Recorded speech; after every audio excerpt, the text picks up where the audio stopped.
અમેરિકાની ધરતી પરથી પૂરા સોશિયલ મીડિયા પર વસતા લાખો ભારતીયો અને ખાસ કરીને વિદેશી સિસ્ટમને નજીકથી જોનારા આપણા ગુજરાતી પરિવારોના દિલને સ્પર્શી જાય તેવા બહુ જ મોટા પ્રશંસનીય સમાચાર સામે આવ્યા છે, જેને લીધે ઇન્ટરનેટ પર પ્રજાની સુરક્ષા અને દેશી વિદેશી સિસ્ટમ પર બહુ મોટો અને ગંભીર ચર્ચાનો વિષય બન્યો છે.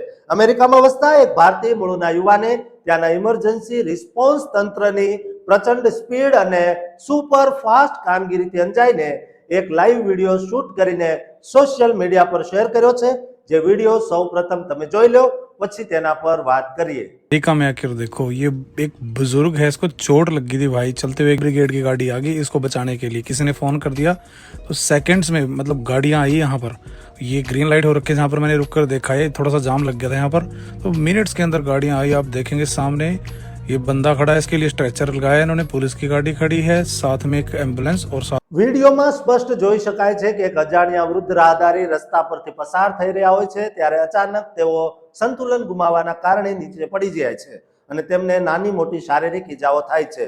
પરંતુ આશ્ચર્યની વાત એ છે કે ઘટના બનતાની સાથે જ કોઈ નાગરિકે ઇમરજન્સી નંબર પર કોલ કર્યો અને માત્ર 5 જ મિનિટના ટૂંકા ગાળામાં તંત્રની એમ્બ્યુલન્સ, પોલીસ અને મેડિકલ એટલે કે તમામ પ્રકારની ગાડીઓ ઘટના સ્થળે પહોંચી જાય છે અને સારવાર શરૂ કરી દે છે. વિડીયોની અંદર રાજા ખુદ આશ્ચર્ય અને ભારે આક્રોશ સાથે કહી રહ્યો છે, જો તમારે માનવ જિંદગીની અસલી કિંમત અને મૂલ્ય જાણવું હોય તો તમે સુપર પાવર અમેરિકા તરફ નજર કરો. અહીં એક સામાન્ય વૃદ્ધ વડીલ રસ્તા પર ચાલતા પડી ગયા તો માત્ર 5 જ મિનિટની અંદર 3 સરકારી વાહનો તેમનો કિંમતી જીવ બચાવવા માટે રસ્તા વચ્ચે આવીને ઉભા રહી ગયા. રાજાએ કીધું કે પોતે પોતાની ગાડી લઈને એક ટ્રાફિક સિગ્નલ પર ઉભો હતો.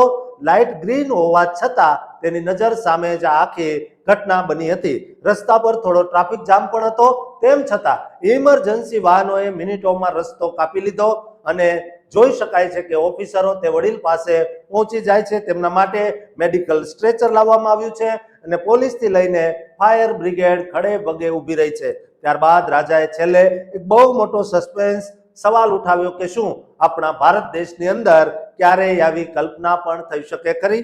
આ વિડીયો સોશિયલ મીડિયા પર વાયુ વેગે બહુ ઝડપથી ટ્રેન્ડ થઈ રહ્યો છે અને તેના પર લાખો લોકો પોતાના દિલની વાત કોમેન્ટમાં લખી રહ્યા છે.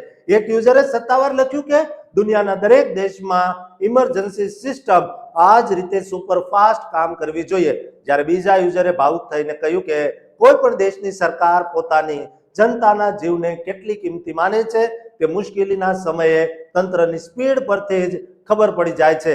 ત્રીજા વ્યુઅરે કીધું કે આવી સુરક્ષા વ્યવસ્થા નાગરિકોના દિલમાં કાનૂન પ્રત્યે પાકો વિશ્વાસ પેદા કરે છે.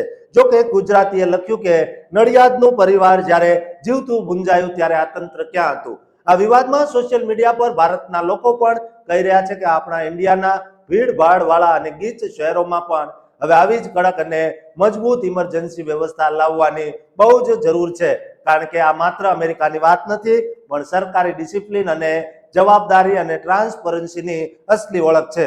દોસ્તો, એક યુઝરે લખ્યું કે ગુજરાતના સુરતમાં તક્ષશિલા કાંડ વખતે જ્યારે બાળકો ઉપરથી નીચે કૂદકા લગાવી રહ્યા હતા ત્યારે કલાકો સુધી ફાયર બ્રિગેડ પહોંચ્યું નહોતું. જ્યારે તેના જ સમર્થનમાં એક બીજા ભારતીય યુઝરે લખ્યું કે જ્યારે નડિયાદનો પરિવાર જીવતો ભૂંજાઈ રહ્યો હતો ત્યારે તેને બાથરૂમમાં જઈને નળ પાણીનો શરૂ કરવાની સલાહ અપાઈ હતી, પરંતુ તાત્કાલિક કોઈ જ ઘટના સ્થળે પહોંચ્યું નહીં ને ત્રણેય જીવ ગુમાવી ચૂક્યા હતા. દોસ્તો, શહેરોમાં જ આ સુવિધા કેમ મળી રહી છે તેવા પણ સવાલો ઉઠી રહ્યા છે.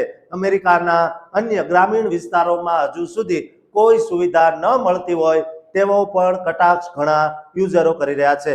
દોસ્તો, અમેરિકામાં જે રીતની સિસ્ટમથી આ વિડીયોમાં જોવા મળ્યું તેવું દરેક નાગરિકને દેશના કે વિદેશના કે વિશ્વના કોઈ પણ ખૂણે આવી જ સુવિધા મળવી જોઈએ. તે માટે આ વિડીયો શેર કરજો, સરકાર તંત્ર સામે આ વિડીયો મૂકજો અને આ ચેનલને સબસ્ક્રાઇબ કરવાનું ચૂકતા નહીં.